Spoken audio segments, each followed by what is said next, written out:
আসসালামু আলাইকুম, কেমন আছেন সবাই? আশা করি ভালো আছেন। আমি কেন রেস্টুরেন্ট থেকে চলে আসলাম, রেস্টুরেন্টের জবটা কেন ছেড়ে দিলাম?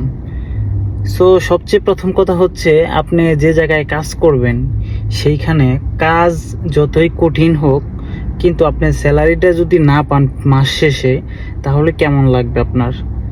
আর আমি যে রেস্টুরেন্টটাতে ছিলাম সেটাতে কোনো ফ্যাসিলিটি ছিল না, ঠিক আছে? ধরেন, এই রেস্টুরেন্টে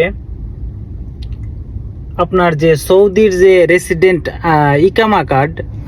ইকামা কার্ডটা, এইটাও ঠিক মতো রিনিউ করে না, ঠিক আছে? আপনার এইটাও ঠিক মতো রিনিউ করবে না। আবার দেখা গেছে আপনি সারা মাস কাজ করতেছেন, আপনার মাস শেষে স্যালারি পাচ্ছেন না, 2-3 মাস পর পর আপনার স্যালারি দিচ্ছে, তাহলে কেমন লাগবে বলেন? আবার এইটা তো আছেই, আবার এর মধ্যে আপনি রেস্টুরেন্টে কাজ করতেছেন 9 ঘন্টা, 10 ঘন্টা, 12 ঘন্টা, যে টাইমটাই ডিউটি হচ্ছে না কেন, আপনার একটু দাঁড়িয়ে থাকতে পারবেন না আপনি। কাজ আর কাজ, একটু ফোন চালাতে পারবেন না, ঠিক আছে? ইমার্জেন্সি ফোন আসলেও অনেক সময় পিক করতে পারবেন না।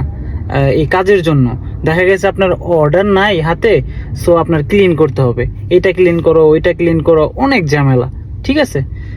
সব কিছু মিলিয়ে দেখলাম আমি যে এখানে পরিশ্রম করতেছি, আমি মাস শেষে টাকাটাও পাচ্ছি না, স্যালারিটাও পাচ্ছি না, আবার সুযোগ সুবিধাও ওই রকম পাচ্ছি না। এখানে থাইকা আমার কোনো লাভ নাই, ঠিক আছে? তারপর সিদ্ধান্ত নিলাম আমি বেরিয়ে চলে যাব, যা কিছু হওয়ার হবে। সিদ্ধান্ত নিলাম এইটা। পরবর্তীতে আমার আকামা এক্সপায়ার ছিল, যার কারণে আমি কিন্তু চলে আইসা আমি নতুন একটা কোম্পানিতে এখন জয়েন করছি। আলহামদুলিল্লাহ, আপনাদের দোয়ায় এখন ভালো আছি।